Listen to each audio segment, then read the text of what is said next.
Yes, it never gets Crazy old, does it? kids. So, hello, everybody. I forgot how fun these are. I've Yeah, been away for a it little should be, while. shouldn't it? It's Friday after all. Yeah. So, hello, everybody. Welcome to the digital download. I hope that everybody has had a good week. Obviously, regular viewers might notice that Eric isn't here this week, and that's because he's giving a TED talk tomorrow in Aberdeen.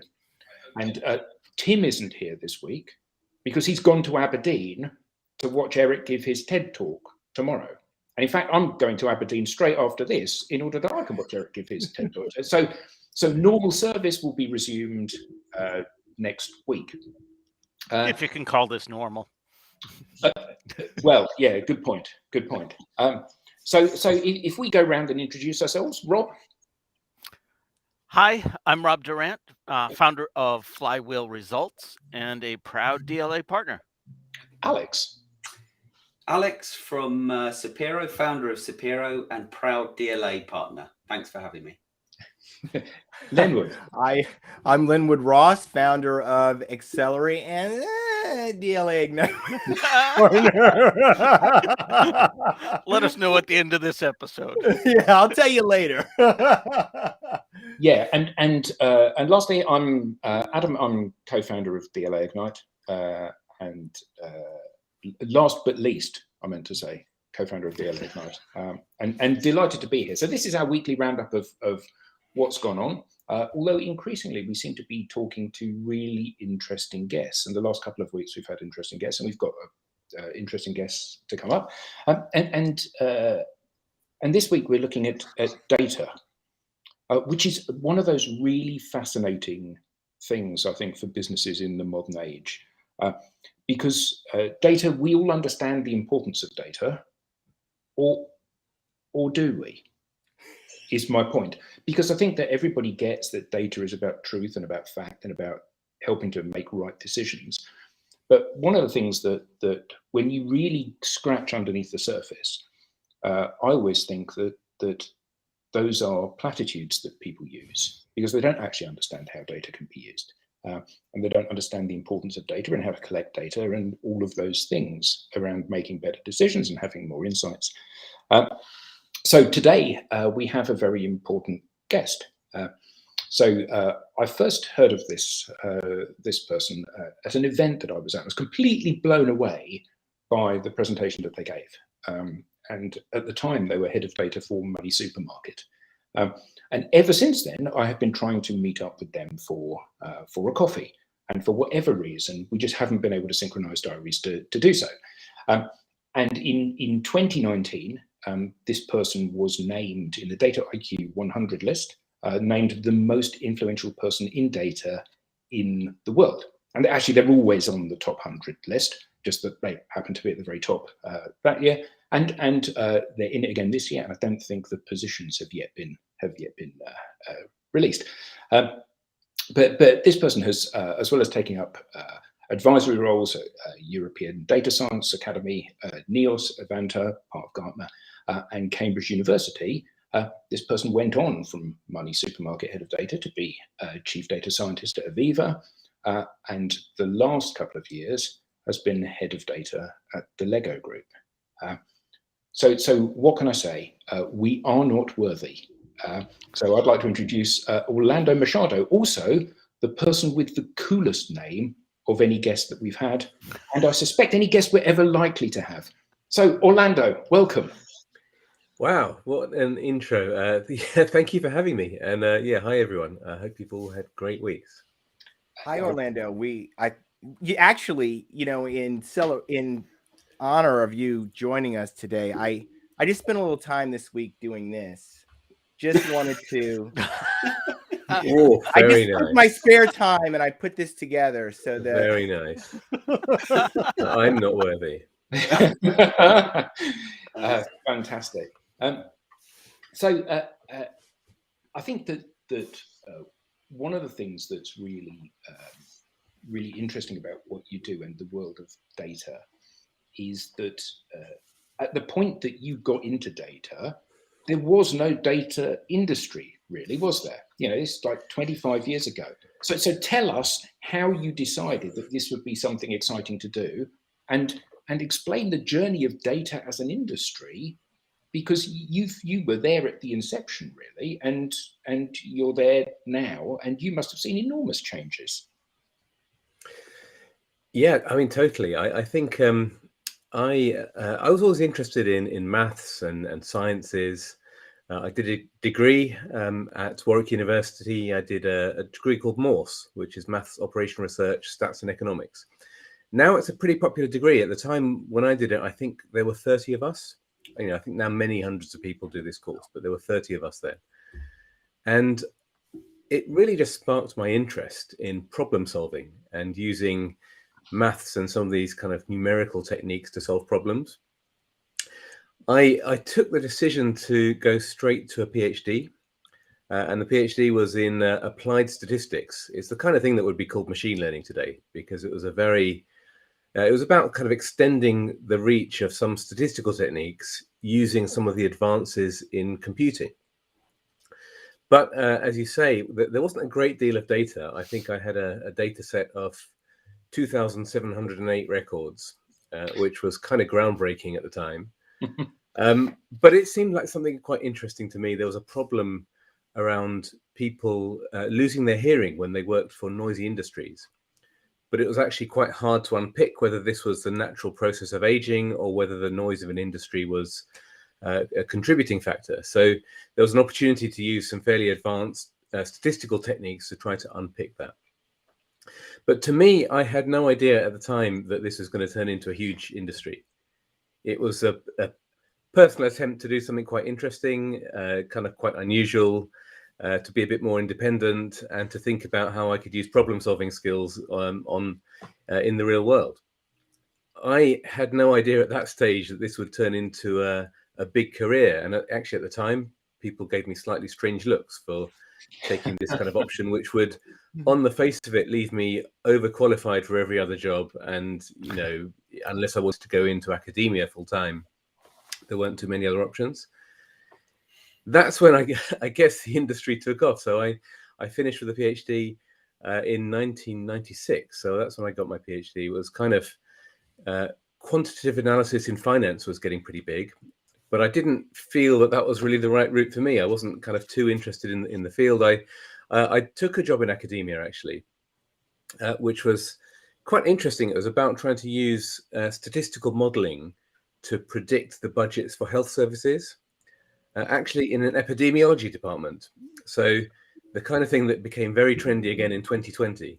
But I didn't really think to mention to anybody for probably the 20 years in between, because epidemiology was a field that I think not too many people had heard of until everyone became an epidemiologist in 2020.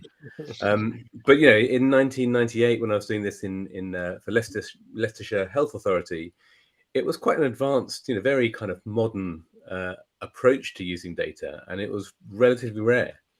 And it was called computerized simulation. You know, people didn't really talk about machine learning then.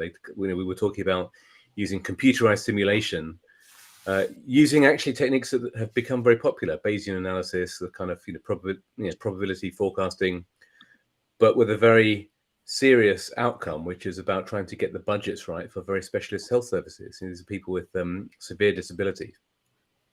So I kind of got a taste for this kind of application then.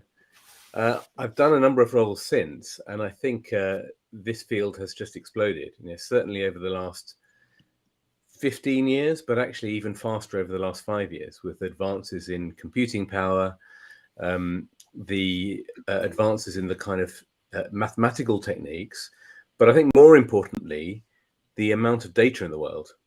So, you know, we're all carrying around tracking devices, telling which kind of, you know, track our location or all the things that we're doing.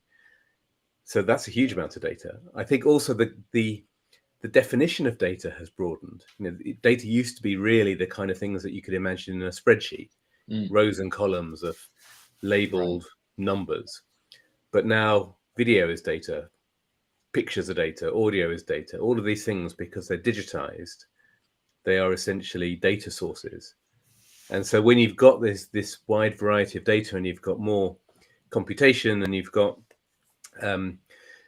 more advanced mathematical techniques, it just opens up the opportunity to try to turn that into insight somehow, learn about people somehow. Also, it helps you automate those kind of things. So I think that's how the field has exploded. It used to be one-off bits of analysis, totally offline, but quite insightful. It's now turned into an industry because you've got these techniques that you can automate these kind of approaches, and you've got these many more types of source data. And so think about the way that data is used for advertising. Now it can be done in real time, very, very quickly, very automated, using extremely deep information about consumer behavior. I was doing that kind of thing in the early 2000s. So it was I worked for a marketing agency, Wonderman. We had an analytics team, and that agency had always used data to try to understand consumers better, actually for about 50 years. But I think the scale of that kind of approach has exploded with all of these kind of advances. So I think it's turned into an industry, whereas before it was a specialism, and quite a niche specialism at that. Yeah. So I'd love to know how or what why you chose Lego, and also kind of the scope of the role, because what you talk about there, it's I come from a marketing background, and it's easy to think that it's all about marketing, but it's not. Yeah. So I think there are lots of factors that are interesting about the Lego Group. I think to start with, that the brand is incredible, and so it's something that brings a smile to people's faces, but it's also something that has an important purpose. And we talk about, we inspire and develop the builders of tomorrow. And if you look at our products, they have a very big educational component. So I think we're genuinely doing something good for the world with these incredible products that engage people. I think to me personally, I've always really liked the fact that it kind of combines engineering and creativity. I think that's a really nice sweet spot. I found that when I worked in advertising or in marketing, it was kind of that sort of combination of engineering and creativity was really, personally appealing to me. I think in terms of the role, one of the things about the Lego Group is that we are investing very heavily in digital technology and in the kind of associated digital capabilities, because we know that we need to, we want to make the brick center of the experience for people that play with Lego products. But I think we need to supplement that with really great digital experiences. We've got apps now that we launch that help people build products together. But that's equally true of things like our shopping experiences. You can buy products on lego.com. We need to make sure that's great. So we're investing heavily in digital technology. And to me, data is the flip side of digital technology. And if you scratch the surface of any digital company, you'll find a data company, because what you can do with data is that you can learn really quickly about the things that are working and things that aren't working. And you can also adapt really quickly to changes in the environment or changes to consumer expectations. So those are the kind of disciplines that we said at the Lego Group we want to try to embrace. And we want to embrace those alongside the physical brick. The physical brick is such an important part of our DNA that it's not an either or. We want to do both of those. So the opportunity was really kind of appealing to me. It's the time when the Lego Group is trying to think about the next phase of growth, and that has to come through understanding digital technology much better, which also is about data. Yeah. So do you come at it from a customer experience perspective, or do you come at it from a how do we monetize the data? It's typically not monetizing the data in the kind of traditional sense of, how do you find a market for that data and find somebody to sell it to? That's not really what we're trying to do. What we're trying to do is work out how data will add value to the Lego Group. And it's not just, to your point about, is it just marketing? Marketing is important. We have work, we do a lot of analysis around measuring the effectiveness of our marketing. We have recommendation engines that sit on lego.com. But equally, we have data that comes from molding machines. And we can think about how to make our processes more efficient. We can try to think about our supply chain and logistics and all of the different parts that make up the Lego group. It's quite an interesting business because we do just about everything. You know, we've got new product development, which is increasingly using data-driven customer insight to inform it. But then we do the manufacturing. We've got a retail business, we've got a wholesale business, we've got customer engagement, we've got everything that a marketing business does, but also everything that a consumer manufacturer does as well. So we've kind of got a lot of aspects to the data, to our business, and all of those things are increasingly using or generating data. Which kind of means really the problem is prioritizations. We have to kind of work out how we attack the problem in the way that actually generates the most value for our consumers or for the Lego group. That's really interesting, because as I was kind of thinking about us having this discussion today, I was thinking that the connection between data and marketing is fairly well established. Most people in business understand the importance of having some data points for their marketing, simply to know what's working and what isn't, and what time they should do things, and all of those kind of ways of finessing the creative element of marketing and talking to people. But I gathered that data were strands that ran through every element of a business. And I think most people get that. But then when you say to somebody, okay, so how does this impact this bit of the business? They kind of scratch their head and go, well, I don't know. I kind of know that it does, but I'm not quite sure how that happens. So with things like logistics and manufacturing and creating new products, how do you use data to make those sorts of decisions to keep you ahead of the competitors in the marketplace? Yeah, it's a great question, and I think it kind of, I think it's worth unpicking when you think about decisions, what that really means. So we're often thinking about two types of things that we can do. One of them is human learning. So how do you actually put some facts on the table that help a human make a better decision? And then the flip side of it, the kind of machine learning side of things, is how do you try to make a process that can maybe run itself, so that there's an automated element where a human might have, at the moment, things like the way that we have, we look at our molding machines, requires a lot of effort from people just trying to maintain, calibrate, ensure the successful running of molding machines. And so there might be an opportunity there where we say, this is the real expert at calibrating a molding machine. How do we make sure that that person's expertise can be applied to 1,000 molding machines? And those might be around the world. And we can do that by trying to codify what that person is doing. You turn it into data, turn it into an algorithm, and then deploy it in another area. So quite often it's about just trying to say, on the one hand, how do you try to put data in front of a person so that they can make a better decision? And on the other hand, it can be, how do you try to take intelligence out of people's heads, codify it, and allow it to be deployed in places where that person doesn't happen to be at that moment in time? Brilliant.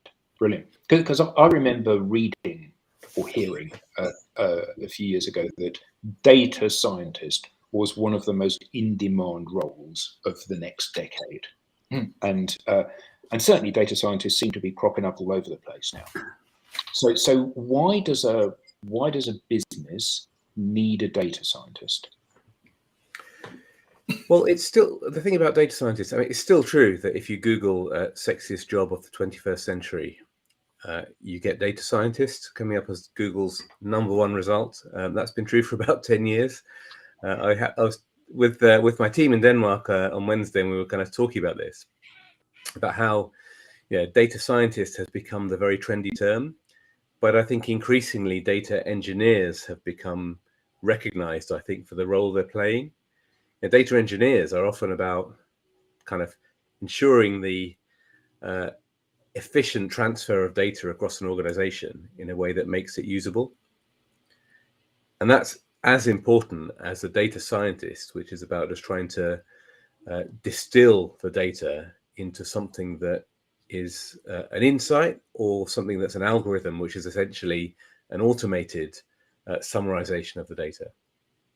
So, what does somebody need a data scientist for? People will need data scientists and data engineers where there is a large amount of data, and there's an opportunity to distill that into some kind of insight that you might use. So an example that, you mentioned marketing, where this kind of discipline is quite well established. Classic kind of segmentation of a consumer base is the kind of thing that's very well suited to data analysis. You can try to take behavioral data on consumers and understand the different types of people that are interacting with your brand, using algorithms that unpick, that can spot the trends or spot patterns.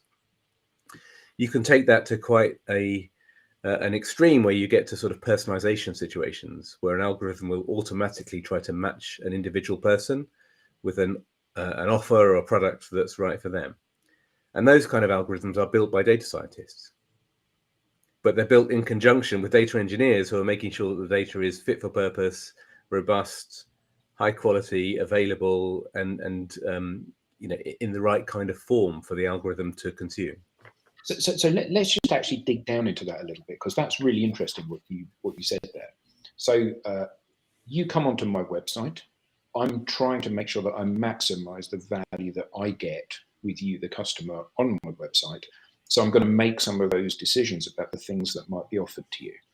So how does a data scientist pick what things are offered? Because you've got a finite pool of products, but you've got an infinite pool of people that you're trying to categorize. So I go, okay, Orlando's on my website. He's one of those people that's got the sexiest job in the world at the moment because he's a data scientist. Therefore, I'm going to offer him some really cool clothes or whatever it is. Who actually makes the decision about this kind of person looks like this kind of customer? There are many ways to do this. Some of them involve trying to mathematically understand the relationships between different products. And so understand, if you understand all of the attributes of a product, whether it appeals to price sensitive people, whether it appeals to people that like certain types of brands, whether it appeals to, if you think about where this has been well established and where I've kind of, spent a bit of my career is working with Tesco on Tesco's Club Card. If you think about the products that sit in a shopping basket, they might kind of give you clues as to whether people like to cook from scratch or whether they like ready meals. Or they might give you a clue as to whether people like to have a value product or a more premium product. Or they might give you a clue as to whether people like a traditional British kind of produce, or whether people like something that's maybe kind of more Asian influenced, or other kind of aspects to their taste. Or whether people like to have fresh products, or whether they want to have frozen or tinned, or those kind of things. So an algorithm will try to pick out those kind of trends, or pick out those sorts of characteristics, and then match a person with products that also meet those characteristics. So in a typical kind of recommendation engine, like you might see on Amazon, or you might see on Netflix, we're not talking about having only 5 or 6 types of people and we try to push everything into those 5 or 6 groups. We're talking about tens, hundreds, thousands of micro segments of customers which are generated by these algorithms. And I think that quite often you have to get the kind of balance right, because the more micro segments you generate, the harder it is to provide some kind of human oversight over what you're doing.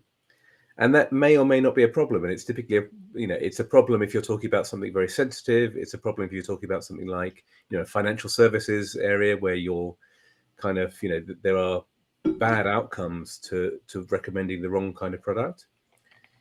you might not think it's such a problem if you're offering people film choices or something where you're kind of thinking about in the entertainment era, where if somebody makes a choice that is not their favorite film, it's maybe not such a big deal. So there's always some kind of judgment to make around how much human oversight is required, what kind of algorithm is used, and also, based on the kind of outcomes that you're trying to generate. It's interesting that you should say that, because Netflix, in my experience, has a particularly poor algorithm. If you watch a Bruce Willis film, it recommends loads of Bruce Willis films. Actually, it's not the fact that Bruce Willis is in it is the thing that I like. It's the fact that it's this kind of film, and they've got a very poor one. By contrast, Spotify have got a particularly good algorithm, because it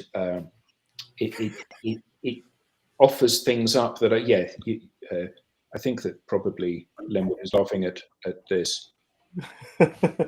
Plenty of water. Yeah. Yeah. So I guess crafting that algorithm is the major win, isn't it? That's yeah, and I think those examples show that this is not straightforward. And although this is something that has been around for a long time, there's still a lot of work to do in this area to try to make these algorithms behave in the way that a consumer will expect them to. Netflix was very early into this game. It was pretty famous in data science circles back in, I think it was about 2006, where they offered a prize of $1 million for anybody that could beat the success of their algorithm by 10 percentage points from memory. So I think they offered a competition to everybody a long time ago, 2006. And I think it was kind of, it built their reputation as people who could take these algorithms quite seriously. And this was back when Netflix was a DVD business. And I'm going to see if I get the details of this right. Don't sue me if I get this wrong, but I think there was a kind of interesting story about how the algorithm that won and was very successful at predicting the Netflix DVD recommendations actually didn't really work when Netflix switched to streaming. Because, and if you think of like the way a DVD recommendation, the way a DVD rental business used to work was that you would set up your own, you would put in your list of films that you wanted to watch. And then over time in the post, you would get DVDs and they'd be maybe a couple of months away. And in turn, you would get the DVDs that you would put on your list. Whereas with streaming, you just pick a film and you watch it now. And there was quite an interesting bit of behavioral psychology there, because, if you're picking the film on your DVD list that you're going to watch in a month's time, you pick very worthy films that you think, I think I should watch that at some point, and they're very serious, and that's right. Those are the films that people kind of picked when they were thinking about the future. But if you're sitting down and it's Friday night and you're going to pick the film that you watch now, you might watch The Hangover 3 because you think it's quite kind of easy, and you're not going to watch 10 Years a Slave because maybe it's a bit hard work, and that kind of change in people's preferences meant that the algorithm that was tuned for DVD lists that people made actually didn't really work very well when it came to streaming. So these kind of small changes in the way that recommendations are generated actually have big implications in terms of what's relevant to people. Orlando, Brilliant. It sounds like, excuse me, it sounds like most of the world is about 25 years behind you and data science. So as we're approaching this, should people focus more on how and what data is collected, or how to interpret it? Which should we teach first in school, or emphasize more, in your opinion? I think that's a tricky question, because of course the answer is you have to do both. It doesn't work unless you do both. And the kind of the phrase of garbage in, garbage out is truer now than it ever has been, because you've got it's so easy to kind of learn how to build algorithms, and you've got all sorts of tools that can do that. And it's actually quite difficult to get the data in a good shape to feed those algorithms in a way that means you've got results that you can stand by.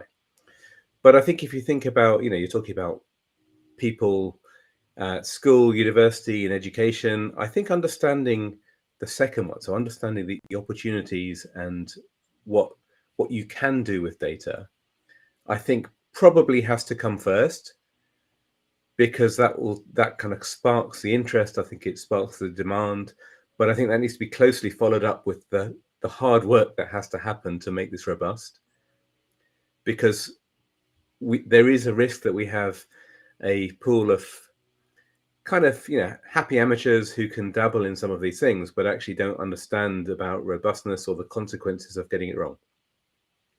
Now, over time, that might go away if we can start to kind of automate the way that data is published, the way that data quality is monitored, the way that we think about access management, and in particular, if you think about the ethics of using very sensitive data. You know, these are serious topics, and you don't want to kind of go into them lightly. But I think it's okay, you know, it's okay to start with a general interest in what the outcome is that you can generate. So what is a successful outcome? You know, if a business invests in some mechanism for collecting some of this data, well actually, first of all, how does a business collect this data? You know, with marketing, it's pretty straightforward. You know, you've got your tool, whether at one end of the scale it's responses or the other end of the scale it's MailChimp. You've got a tool and it's saying you send this stuff out, you send it out to this group, you get this open rate. You know, that's providing you with some data, and you might have some additional data that you can enrich the fact that everybody that's male has opened this one and everyone that's female hasn't. So you can kind of start to make that. But in other areas of the business, how do you go about collecting this data in order that you've got the raw materials to have insights to make better decisions? Yeah, well, maybe I'll kind of challenge the assertion that in marketing it's straightforward. And I mean, it's kind of straightforward in a very narrow sense, you know, that you can buy some kind of tool, as you say, and it will collect the data that it's very specific to that problem that it's trying to kind of attack. But when you talk about enrichment, actually combining that data with other data, which is often where a lot of value lies, is often not straightforward, or often not straightforward if you want to then have that data available to people in another department or for another kind of use case. Because marketing data is clearly, you know, useful if you want to market to people, but it's also very useful for product development if you understand the kind of customers that you're trying to engage in. It might be useful to influence a brand campaign, and the brand team might be sitting in a different place in the organization to the CRM team who are running the kind of marketing solution that you've talked about, and those kind of trying to solve this for an organization, I think, is extremely challenging. This is the kind of thing that we're trying to do now. So we're trying to say, we're trying to kind of solve the problem of data being available for multiple use cases, while still having the correct controls about access management, permissions, and data ownership.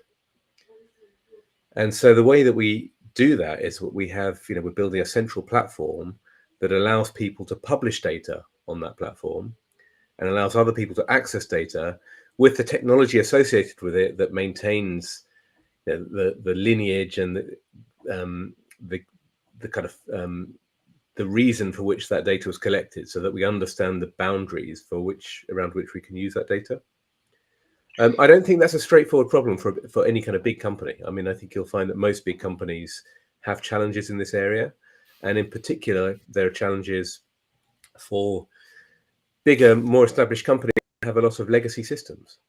I work for an insurance company, as you said, for a few years. There are systems in most financial services companies that have been running for decades. And so these systems were not built with the intention of having the data accessible. And so there are all sorts of workarounds, the technical kind of solutions to this, but making this a seamless experience for a data user is not a kind of, it's not an easy problem. And I think there isn't a one size fits all solution. I think this is why we get teams of data engineers. It's why chief data officer roles have become more prevalent over the last few years, because I think companies have seen that this stuff isn't just going to happen. It needs focus and attention. It might need might need a different kind of thinking about structures. It certainly needs a lot of thinking about the ownership of data, the management of it. And so it's really not just going to happen in an established company. So this is where tech companies, this is where startups have an advantage, because I think if you're starting in the world of algorithms, you're starting in the world of data engineering, if you're starting in the world where there are huge varieties in the way that we can define data, you're at an advantage because you can build your technology from scratch around that. Yeah, you said something interesting there. Well, you said loads of interesting things then, but one particular bit that stuck out to me was the bit where you said about making the data accessible to other people in the organization. And is that a good idea? Because you get a load of enthusiastic amateurs that are looking at the data and not actually seeing what's there. They're seeing what they want to see there, and then they're making worse decisions as a result of looking at the in quotes data rather than using potential gut instinct or experience to make a decision, which is how things would have been done up until now. So what's the difference, I guess, between getting it right, so somebody like you looking at the data and saying, okay, well, this, if you want to view this accurately and robustly, this is what it's telling you, and somebody like me looking at it who says, to support my assertion that everybody who lives in Suffolk is smarter than anyone else in the world, or whatever the assertion that I want to promote is. So what's the difference between getting it right and getting it wrong, I guess? Yeah, I mean, it's a great question, and I mean, I think the only answer, which isn't an easy answer, but I think it's the right answer, is that the making data available has to come alongside teaching people how to use data responsibly, teaching people best practice, teaching people actually scientific thinking. The advantage of using data is that you should be able to experiment and test and learn, and you should be able to scale up the things that work, and you should be able to stop the things that don't work. And that kind of mindset, that sort of discipline, requires a scientific approach to problems that have not in the past been solved with a scientific approach. They've kind of been solved with sort of informal learning.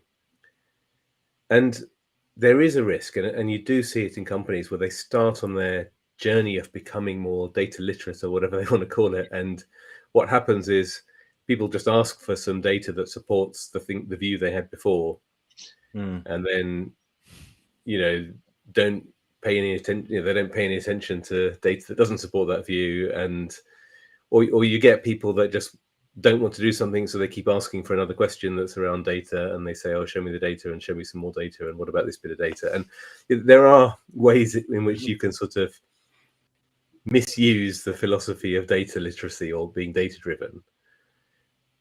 I'm hopeful that this is a kind of relatively short period of time that we're going through at the moment where you see that kind of behavior, because I think without using data, it's very hard to scale up the way that you learn about anything. And so bigger companies, I think, will have to kind of adopt these more formal approaches to use data if they want to continue to grow. And this kind of scientific view of trying to test and learn and do that with some kind of robustness, do that with some kind of rigor, I think is the right way to do that. But that's a skill that sits alongside the technical challenge of making data available. This is an education and a mindset piece of development that people need to have to do. How do you measure the value of using data versus that gut instinct that you were talking about? Because there is a cost associated with collecting, interpreting, and using data to at least help with the decision, if not make the decision, where we come to the decision I was just going to make anyway. How do we justify the cost of data in that sense? Well, I don't think you should be too obsessive about trying to measure the benefit of every single instance of using data. And I also don't think you should stop people using gut feel in some cases. I think you need to take a kind of pragmatic approach, in my view. I think you need to kind of say, look, is all of the investment that we've got in data-driven initiatives, which include maybe technology investments, education, upskilling, kind of cultural learning across an organization, do they, broadly speaking, pay back somewhere? Do we have enough use cases, enough, you should measure enough things to make sure that your initiatives are paying back, for sure. But I think most companies will find that there are some very big initiatives where a bit of rigor, a bit of robustness, some facts on the table, a bit of automation, a bit of scalability very clearly pays for some sort of data program somehow. I don't, and then I think as soon as data becomes a bit more of the currency of the company, then I think an individual person can make a judgment about whether they want to put some data on the table, or whether the cost of collecting that data is too much. I think that can be an informal decision, I think, for some cases, as long as there are enough big, impactful, measurable initiatives that make sure that you're justifying the initial investment. I'm glad to hear you say you don't discount gut feeling entirely, because data is, I'll use the word, encroaching on professional sports. And I miss that gut feeling, that gut reaction that the manager makes regarding, oh, well, no, the data told us to play it this way instead. So it's nice to hear that there's value in both still. I think there are many instances where data can be the platform or the springboard for making a better decision that also includes gut feel. I think the data will very rarely tell you what to do, but it can, it's another piece of information that you can put into the mix. And I think historically it's been a piece of information that has been underweighted in this mix. And I think what we're seeing now is we're increasing that weight. That can go too far. You can kind of push it, and you can have overclaims about the value of data. And I think that's what you're kind of seeing sometimes. Sometimes you can kind of get so carried away with the hype of data that you forget something that maybe you thought was blatantly obvious before. And I think that's that kind of balance that we all have to try to get right. Yeah, it's a fascinating topic, because when you think about this relationship between data and the gut feel, right? It's I understand what the data is saying, but I've been out talking to people, or I have, and there is a question. You have to sometimes question, right, the source of the data, maybe how something was asked or what was going on. When you were talking about that, I was just thinking about the election that we had here in the United States. And in the last couple of weeks there was, this idea that there was going to be a certain outcome because of, what was going on in the economy. And yet we had a president who went out and started talking about some things in the last couple of weeks that turned out to be, differentiating, for the outcome.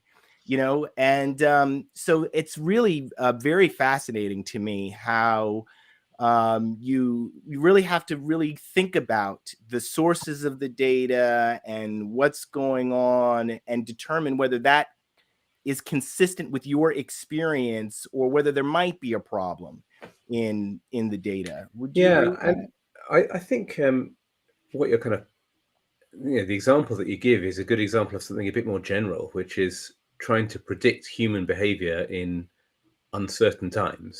Right. And that's fundamentally that's a difficult problem. And I think, whatever data you try to collect, that's going to be difficult. And often the most misleading data is the data that comes from asking people what they're going to do in these uncertain times. And this is kind of back to the Netflix example of DVDs. If you ask somebody what film they're going to watch next week, they'll give you a very different answer to if you sit them in front of a streaming service and ask them to pick a film. People are very bad at telling you what they're going to do in the future, because they don't know what's going to happen in the future, and their preferences change when the time horizon shifts. So it's sort of, that's an example where I think there are overclaims about the power of some types of research data or some types of research information, survey kind of research about consumers' intentions. Now, there are ways to kind of mitigate that, and there are ways to structure that kind of research to make it better. But ultimately, if you want to know what somebody's doing, the best way to measure that is to look at what they're doing and record that somehow. And trying to kind of ask somebody to predict that is pretty difficult. But it is a good way to predict what they're going to do by looking at what they did. Yeah. Or is that what they did under similar circumstances? That's pretty good. Spoken like a data scientist. But and it comes down to the judgment about what are similar circumstances. I think the big myth about data science is that it's all totally objective. I think there is a lot of judgment involved in building an algorithm, and I think that's part of the skill of being a data scientist. It's trying to exercise judgment and trying to make an assessment of whether the data sources that are used to train the algorithm are representative of the circumstances in the future where the algorithm is going to be deployed. Now, in some cases, that can be straightforward. If we have a molding machine in a factory and we want to predict some bit of its behavior, it's a very controlled environment. And if we train something there, we've got a good, we've got good reason to believe that next month the circumstances will be similar. If you're thinking about consumer shopping behavior during a pandemic, online versus offline, it's there's a lot more uncertainty about some of those things. And fundamentally, people don't know how they're going to behave under these new circumstances. So that some of that judgment has to be involved in the process of carrying out, data science or any kind of data analysis, really, and even sort of informal data analysis or assessment of the facts in a situation. Data analysis is not a substitute for common sense. It's something that should augment common sense. That's a brilliant There's line. the quote. Yeah, that is a gem of a quote. So here's the thing. So Alex and I met when we both worked at Oracle. Oracle, obviously, one of the biggest tech firms in the world, turns over $40 billion a year, collects loads and loads of data. I'm not quite sure how much of that data is ever actually used, but they collect loads and loads of data, and hopefully that steers them to make better decisions. But most people don't work for multi-billion-dollar companies. Many people are starting their own small business or running their own small business. So what should they be doing to collect data? Because I get the impression that you said about legacy systems with companies that have been around for a long time. And it's like, okay, this is where I am. I'm asking for directions. And the first thing the person giving me directions says is, well, I wouldn't start from here if I were you. And we're in a situation where typically people are going to be thinking, okay, we need to make some more robust, also have some more robust thinking about the decisions that we're making. If only I had collected this data for the last year, that would have helped me enormously, but I didn't, which means they're either back to square one again, or they've got to push out that decision for a year. So what should people be doing now in order to gear up for having the raw materials to make those better decisions in the future, do you think? Well, I think one of the things that data is good at is helping people avoid assuming that all of their customers are just like them.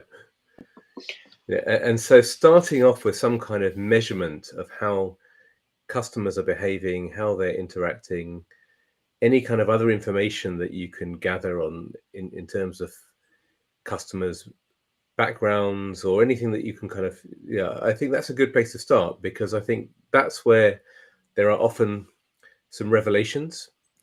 Revelations in the variety of customers that you might interact with, and also the size of different types of customer groups. People often have very strong preconceptions about these things. It's relatively rare for data or data analytics or data science to come up with really massively surprising things, because typically you're just kind of you're capturing things that are within the boundaries of what you might expect. But I think if you do a kind of analysis of your customer base, you could often be surprised by the relative sizes of different types of customer groups. I think what I'd then say is rather than assume what a customer group might want, find ways to put real products in front of customers and test what they actually do, measure what they actually do in as close to a real life situation as possible. You know, I don't mean ask them what you think you would do if you had this thing with a red button on it. You know, create the thing with a red button on it, give it to a customer, get the right permissions and everything, but actually observe what they actually do and try to measure what they actually do. And do that rather than make assumptions. Test as much as you can, prototype as much as you can, measure as much as you can, and then use that as your sort of as the start of your test and learn cycle. That's, I think, the thing that can break the sort of deadlock that people have, where they think, well, I've never really collected data, I don't really know how to do it. You don't need to do it at massive scale. Just try to pick a particular use case and do this on a small scale first, and then see how it goes. That's almost the Kickstarter approach, isn't it? Well, before I build this, let me sell it, see who's going to buy it. Awesome. Yeah, although as somebody who's invested in a couple of Kickstarters and several years down the line have not received the products, Would I be right? That was the folding USB-C charger. Oh, when you said folding, I probably shouldn't name and shame here, but it's not a folding USB-C charger. But that actually sounds like a great idea. So that one would have got me too. Yeah, it would have been. Yeah. Yes, I've had a couple of those myself. Sorry. Well, I had actually, when you first came on and you were talking about some of the things that Lego Group has been doing, I got a little excited because you were talking to my inner child, and I was thinking about a problem that I would have as a kid, which is I would imagine something that I wanted to build, and then I would look down at the limited number of bricks that I had, and I would say, how in the world am I going to get from here to there? I don't even know what bricks I need. So then I kind of went over to the app as you're talking about all this stuff that was on the website, and I see that you have something called a Lego Builder. And the Lego Builder is sort of like, you go on there and you imagine and you build. And then I presume, because I haven't done it, it says you can also build with other people. So, in my mind, I imagining, I'm coming up with the vision, and my daughters are on their iPads and they're kind of adding to what we can build. And then does this then tell me what bricks I need and, how much that's going to cost me to do my thing? Well, it maybe doesn't have everything that's in your dreams right now, but we're doing a lot of testing behind the scenes around that kind of functionality. We're trying to think, well, what's a practical way of suggesting some other things that people can build with the bricks that they already have? So we've been kind of investigating that kind of thing. At the moment, you can have a look at things like building instructions. So, we've had a lot of feedback around people who have something that they've built. It's maybe broken a bit over the years. They don't know where the instructions were. We've got more of an archive now of some older sets so that people can recreate the things that they have, using the original instructions. And we've got these kind of instructions, as you say, where people can have joint building experiences.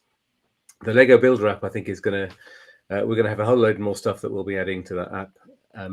But we're always experimenting and trying to think actually how we can tap into that sense of wonder, because people see the bricks they have, they know that there are endless possibilities, but maybe they need a little helping hand to kind of understand how to get there. So yeah, that's exactly how we're thinking about that.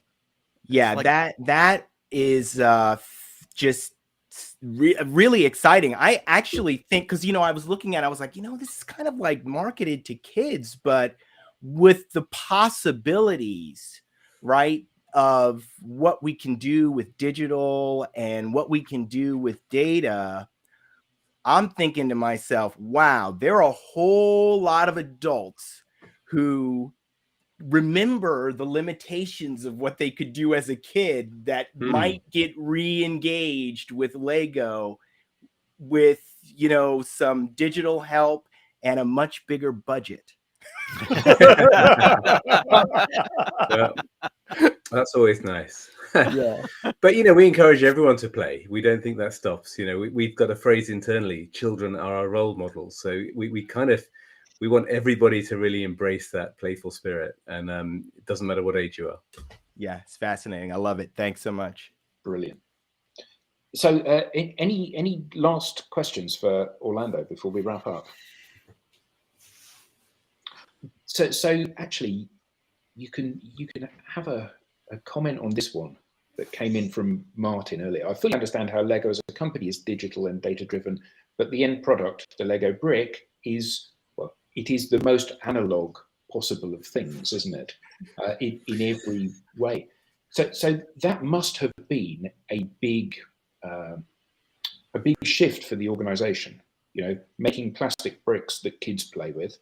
I mean, I know that it's far more than that, and for 50 years there have been the technical sets where you can build diggers and stuff and motorize them, but it's basically began as a kid's construction toy, and now it's become so much more, because I bet that revenue wise a significant portion of revenue is sold to people like Lenwood that say, I can't afford a brand new Porsche GT3 parked on my drive, but I can afford the next best thing, which is the $300 Lego kit of that.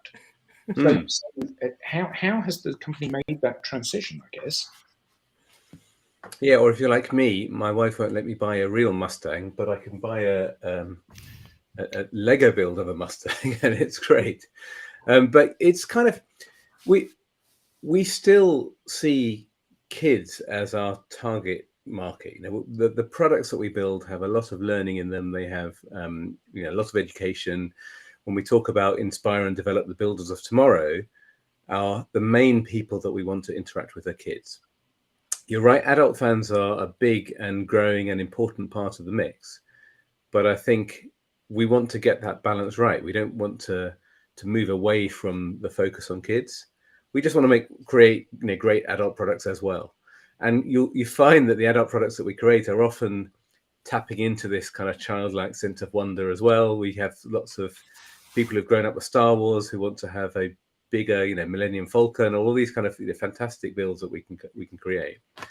And I think, you know, back to the question, I think we still see the physical brick as being central to the Lego building experience, and we want to create digital experiences that augment that supplement it, that make it even better. But we don't want to take away from the power of the physical product, because I think that's very close to our, you know, it's very much part of our DNA, and it's where we started. And we started, you know, we celebrated our 90th anniversary this year. Originally a carpentry business, so we had, you know, wooden toys. But one of the celebrations has been we've created a 3D printed version of the first wooden toy, which is a wooden duck, which if you go to Billund, where our headquarters are, and you go to Lego House there, you can get yourself a 3D printed wooden duck. So we're always playing about with these the kind of analogies between the way that we're moving digitally, but the way that we've always had this heritage in a physical product. And we think that this is going to be a happy partnership for many years to come. And we also think that this is what consumers want. You know, I think consumers, kids, adults, whoever happen to interact with us, we think still really want a physical product. They just want a great digital experience to sit alongside it. Brilliant. Yeah. Sorry. No, I just, one more thing about that. Go for it. So you know, when you were talking about the, you know, the adult market, you know, I was thinking about, you know, I don't know how many parents there are that are out there like me, but my daughters didn't get their start with Lego because they saw something Lego. They got their start with Lego because I wanted them to, you know, experience what I experienced as a child, and I wanted to see them and what they would do with that first, you know, there's like a starter box, that has 300 or some Legos in it. And so that is the first kit that, they'll get under the tree. And just that, opening up, you've got all the possibilities of those bricks there, and the mind starts to go, what can I build? And I think, that's, I just love the combination of being able to imagine, do it digitally, experience it digitally. I mean, I'm already in a virtual world with bricks that I'm building, that I could maybe do life size where I'm in it, but then have the ability to take that with the actual brick and create that. And it's the full experience, being able to go from the imagination to the, putting it together in a virtual world and then building it physically. That full experience, you're absolutely right. That brick in your hand and actually building it is the the cap on the whole thing. Yeah, that's what we want to think about. How do we get people's real experience of a physical product, and then also tap into the imagination that they might have that might be unleashed in a digital world? So that's what we're trying to do. That's kind of very much our strategy, and we're hoping that that's going to tap into both the kind of the engineering, the art, and the science side of people's building experiences, but also the technical, technological possibilities that come with the digital world. Yeah, fascinating. Thank you so much. Brilliant. Thank you so much, Orlando, for being our guest today. Thank you, everybody. Thank you for having me. For coming on the session. Thank you, obviously, to the audience. And what are we, Rob? We are the longest running weekly business talk show on LinkedIn. Fantastic. Thank you all very much indeed, and we'll see you next week.